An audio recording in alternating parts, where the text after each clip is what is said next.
जय गुरुदेव, जय गायत्री माता और मेरा उन सभी भाई बहनों के लिए सादर प्रणाम जो ये वीडियो देख रहे हैं और जो मेरे चैनल पर पहली बार आए हैं उनके लिए मेरा सादर प्रणाम।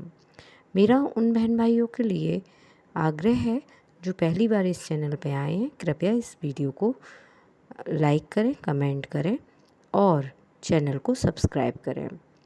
आइए बात करते हैं टॉपिक के बारे में। आज का टॉपिक है साधना के लिए आवश्यक आसन। जी हाँ, जब हम किसी भी साधना में उतरते हैं तो उसके लिए हमें कुछ आसन की ज़रूरत होती है जिससे हम अपने आप को और अंदर की सभी चीज़ों को सुदृढ़ बना सकें। चलिए बात करते हैं। मोटे तौर से आसनों को शारीरिक व्यायाम में ही गिना जाता है। उनसे भी लाभ मिलते हैं जो व्यायाम द्वारा मिलने चाहिए। साधारण कसरतों से जिन भीतर के अंगों का व्यायाम नहीं हो पाता उनका आसनों द्वारा हो जाता है।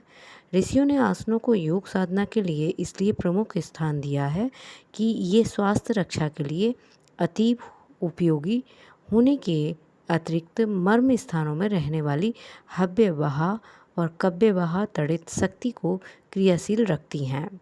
मर्म स्थल वे हैं जो अतीब कोमल हैं और प्रकृति ने उन्हें इतना सुरक्षित बनाया है कि साधारणतः उन तक बाह्य प्रभाव नहीं पहुंचता। आसनों से इनकी रक्षा होती है। इन मर्मों की सुरक्षा में यदि किसी प्रकार की बाधा पड़ जाए तो जीवन संकट में पड़ जा सकता है। ऐसे मर्म स्थान उदर और छाती के भीतर विशेष हैं। कंठकूप, स्कंद, पुच्छ, मेरुदंड और बाह्यरंध्र से संबंधित 36 मर्म हैं।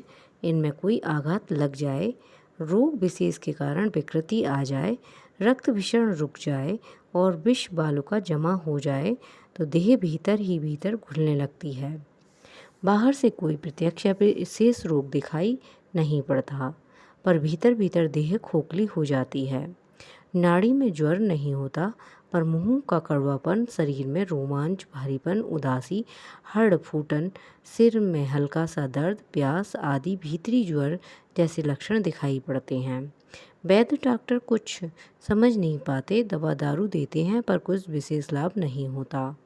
मर्मों में चोट पहुंचने से आकस्मिक मृत्यु हो सकती है। तांत्रिक अभिचारी जब मारण प्रयोग करते हैं तो उनका आक्रमण इन मर्म स्थलों पर होता है। हानि, शोक, अपमान आदि की कोई मानसिक चोट लगे तो मर्म स्थल छत विछत हो जाते हैं और उस व्यक्ति के प्राण संकट में पड़ जाते हैं। मर्म अशक्त हो जाए तो गठिया, गंज, श्वेत कंठ, पथरी, गुर्दे की शिथिलता, त्वचा की खुश्की, बहुमूत्र, बवासीर जैसे न ठीक होने वाले रोग उपज पड़ते हैं। अतः हमें आसन करना बहुत ज़रूरी है। सिर और धड़ में रहने वाले मर्मों में हव्यवहा नामक धन पॉजिटिव विद्युत का निवास और हाथ पैरों में काव्यवहा ऋण यानी निगेटिव विद्युत की विशेषता है। दोनों का संतुलन बिगड़ जाए तो लकवा, अर्धांग, संधिवात जैसे उपद्रव खड़े होते हैं। कई बार मोटे तगड़े स्वस्थ दिखाई पड़ने वाले मनुष्य भी ऐसे मंद रोगों से ग्रसित हो जाते हैं जो उनकी शारीरिक अच्छी स्थिति को देखते हुए नहीं होने चाहिए थे। इन मर्मिक रोगों का कारण मर्म स्थलों की गड़बड़ी है। कारण यही है कि साधारण परिश्रम या कसरतों द्वारा इन मर्म स्थलों का व्यायाम नहीं हो पाता। औषधियों की वहाँ तक पहुँच नहीं होती। शल्य क्रिया या सूची भेद भी उनको प्रभावित करने में असमर्थ नहीं होते। उस विकट कुत्ती को सुलझाने में केवल योग आसन ऐसे तीक्ष्ण अस्त्र हैं जो मर्म शोधन में अपना चमत्कार दिखाते हैं।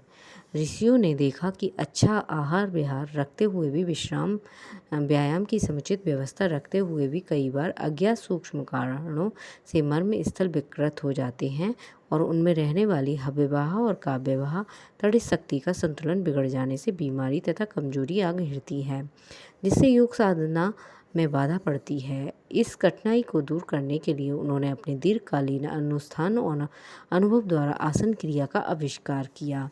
आसनों का सीधा प्रभाव हमारे मर्म स्थलों पर पड़ता है। प्रधान नस नाड़ियाँ और मांसपेशियों के अतिरिक्त सूक्ष्म कशेरुकाओं का भी आसनों द्वारा ऐसा आकुंचन प्रकुंचन होता है कि उनमें जमे हुए विकार हट जाते हैं तथा नित्य सफाई होती रहने के कारण विकार जमा नहीं होते। मर्म स्थलों की शुद्धि, अस्थिरता एवं परिपुष्टि के लिए आसनों को अपने ढंग का सर्वोत्तम उपचार कहा जा सकता है। आसन अनेक हैं, उनमें से 84 प्रधान हैं।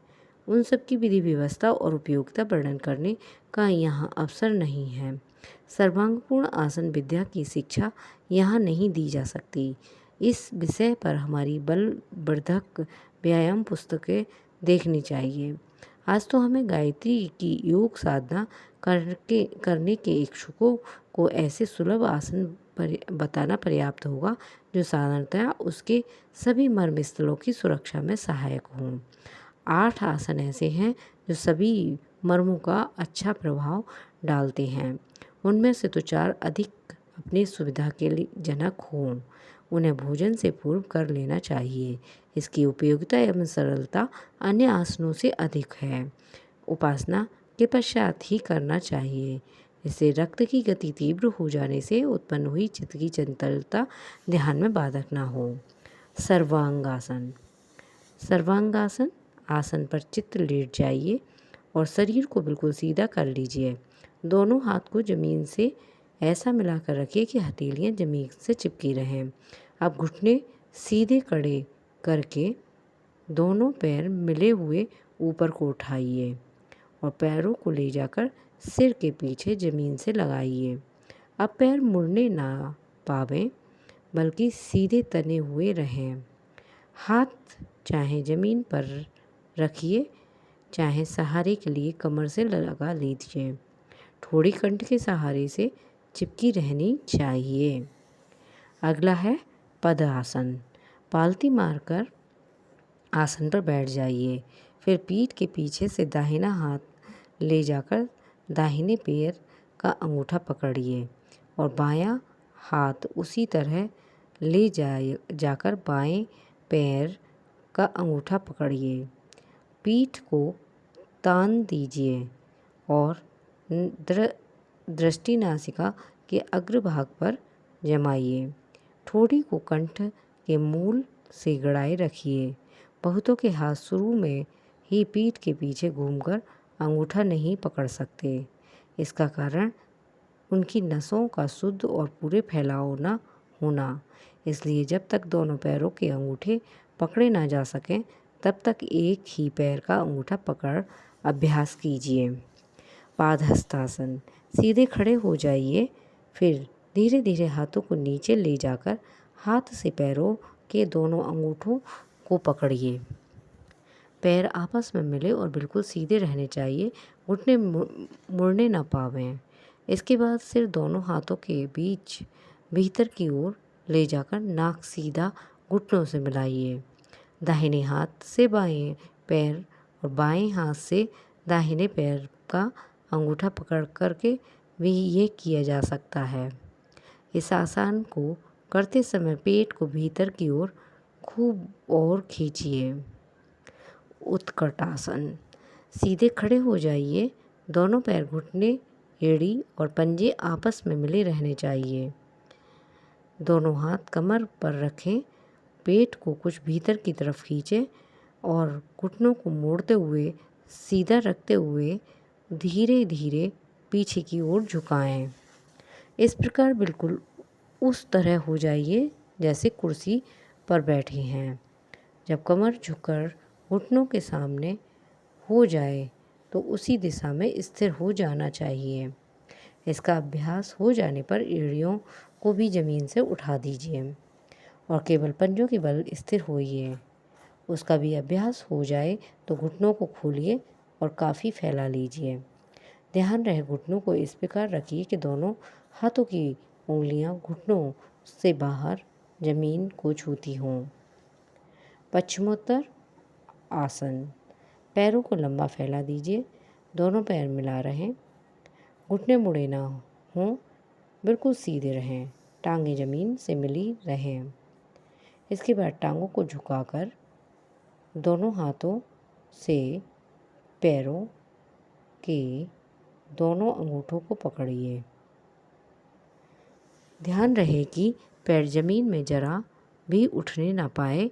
पैरों के अंगूठे पकड़कर सिर दोनों घुटनों के बीच में करके प्रयत्न करना चाहिए कि सिर घुटनों पर या उनके आगे रखा जाए। यदि बन सके तो हाथ की कोहनियों को जमीन से छुआए रखिए। शुरू में फैलाकर और घुटने सीधे रखकर कमर आगे झुकाकर अंगूठे पकड़ने का प्रयत्न कीजिए और धीरे धीरे पकड़ने लग जाएं तो सिर घुटनों पर रखने का प्रयत्न कीजिए। सर्पासन। पेट के बल आसन लेट जाइए।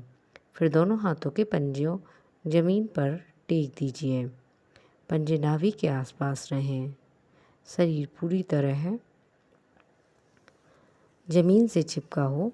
मूल घुटने यहाँ तक कि पैर के पंजों की पीठ तक जमीन से पूरी तरह चिपकी रहे। जब क्रमशः सिर, गर्दन, गला, छाती और पेट को धीरे धीरे जमीन से उठाते जाइए और जितना तान सकें तान लीजिए। दृष्टि सामने रहे। शरीर सांप के फन की तरह तना खड़ा हो जाए। नाभि के पास ये शरीर जमीन से उठा रखा जाए। धनुरासन। आसन पर लेट जाइए। फिर दोनों पैरों को घुटनों से मोड़कर पीछे की तरफ ले जाइए और हाथ भी पीछे ले जाकर दोनों पैरों को पकड़ लीजिए। अब धीरे धीरे सिर और छाती को ऊपर उठाइए। साथ ही हाथों को भी ऊपर की ओर खींचते हुए पैरों को ऊपर ले जाइए। आगे पीछे शरीर इतना उठा दीजिए कि केवल पेड़ों और पेट जमीन से लगे रहें। शरीर का भारी तमाम हिस्सा उठ जाए और शरीर खिंचकर धनुष आकार का हो जाए। फिर पैर, सिर और छाती के तनाव में टेढ़ापन आ जाए। दृष्टि सामने रहे और सीना निकलता हुआ मालूम हो। मयूरासन। घुटनों के सहारे आसन पर बैठ जाइए। फिर दोनों हाथों को जमीन पर साधारण अंतर में ऐसे रखिए कि पंजे भीतर की ओर जा रहे हों। अब दोनों पैरों को पीछे ले जाकर पंजों के बल और हाथों दोनों कोहनी नाभि के भीतर की तरफ लग जाए। छाती और सिर को आगे दबाते हुए पैरों को जमीन से ऊपर उठाने का प्रयत्न करें। जब पैर जमीन से उठकर कोहनियों के समानांतर आ जाए तो सिर और छाती को भी सीधा कीजिए। सारा शरीर हाथों की कोहनियों पर सीधा आकर तुल जाना चाहिए। यह 8 आसन ऐसे हैं जो अधिक कष्ट साध्य न होते हुए भी मर्मों और सानिध्यों का प्रभाव डालने वाले हैं। शास्त्रों ने इनका विशेष प्रशंसा की है। इन सब के द्वारा जो लाभ होते हैं उसका सम्मिलित लाभ सूर्य नमस्कार से होता है। ये एक ही आसन कई आसनों के मिश्रण से बना है। इसका परस्पर ऐसा क्रम तारतम्य है कि अलग अलग आसनों की अपेक्षा यह एक ही आसन अधिक लाभप्रद सिद्ध होता है। हम गायत्री साधकों को बहुधा सूर्य नमस्कार करने की सलाह देते हैं। हमारे अनुभव में सूर्य नमस्कार के लाभ अधिक महत्वपूर्ण रहे हैं, किंतु जो कर सकते हैं वे उपरोक्त 8 आसन को भी करें, बड़े लाभदायक हैं। सूर्य नमस्कार की विधि। प्रातःकाल सूर्य दो समय के आसपास इन आसनों को करने के लिए खड़े होइए। यदि अधिक सर्दी गर्मी हवा हो तो हल्का कपड़ा शरीर पर रखिए, अन्यथा लखोट या नेकर के अतिरिक्त सब कपड़े उतार दीजिए। खुली हवा में स्वच्छ खुली खिड़कियों से युक्त कमरे में कमर सीधी कर खड़े होइए। मुख ऊपर की ओर कर लीजिए। नेत्र बंद करके हाथ जोड़कर भगवान सूर्य नारायण का ध्यान कीजिए और भावना कीजिए कि सूर्य की तेजस्वी आरोग्यमयी किरणें आपके शरीर में चारों ओर से प्रवेश हो रही हैं। हम निम्न प्रकार से क्रिया आरंभ कीजिए। नंबर 1, पैरों को सीधा रखिए। कमर पर से नीचे की ओर झुकाइए। दोनों हाथों को जमीन पर लगाइए। मस्तक घुटने से लगे। ये पादहस्तासन है। इससे टखनों का, टांग के नीचे के भागों का तथा जंघा का, पुटों को, पसलियों का, कंधों के पृष्ठभाग तथा बाहों के नीचे के भाग को व्यायाम होता है। नंबर 2, सिर को घुटनों से हटाकर लंबी सांस लीजिए। पहले दाहिने पैर को पीछे ले जाइए और पंजे लगाइए। बाएं पैर को आगे की ओर मुड़ा रखिए। दोनों हथेलियां जमीन पर लगी रहें, निगाह सामने और सिर ऊंचा रहे। इससे जांघों के दोनों भागों को तथा बाएं पेड़ों का व्यायाम होता है। इसे एक पाद मरणासन कहते हैं।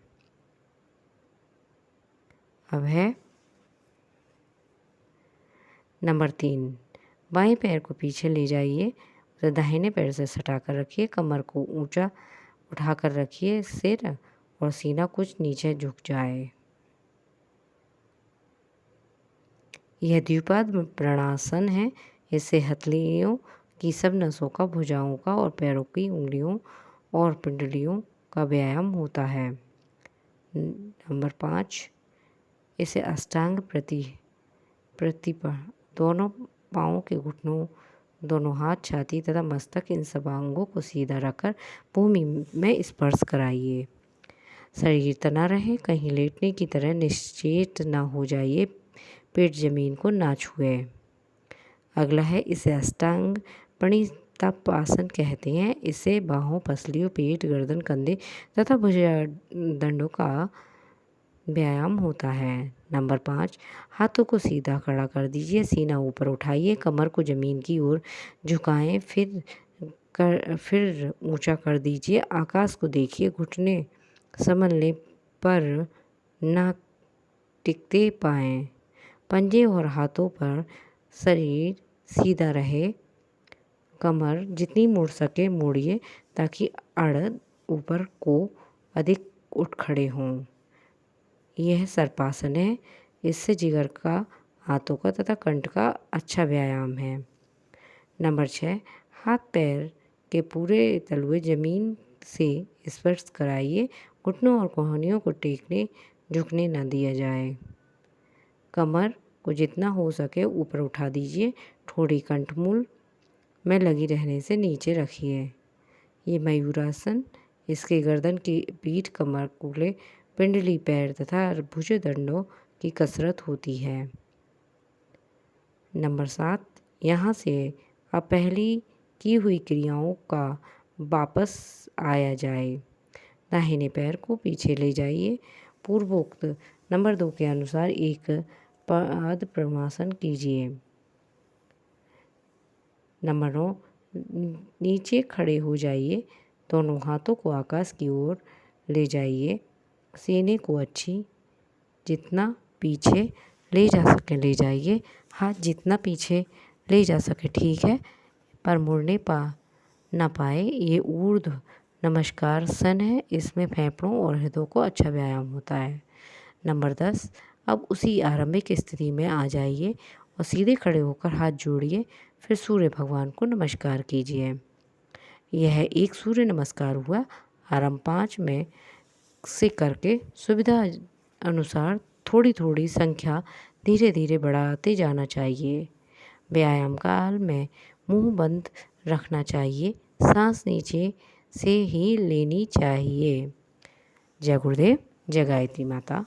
अब मैं अपनी वाणी को विराम देती हूँ और आप सभी से आग्रह करती हूँ, कृपया इस वीडियो को ज़्यादा से ज़्यादा शेयर करें, लाइक करें और कमेंट करें और हमें सपोर्ट करें। और ज़्यादा शेयर करने से ये होगा कि जो भी गायत्री साधक है इस वीडियो के द्वारा सही साधना करेगा और जीवन में लाभ उठाएगा।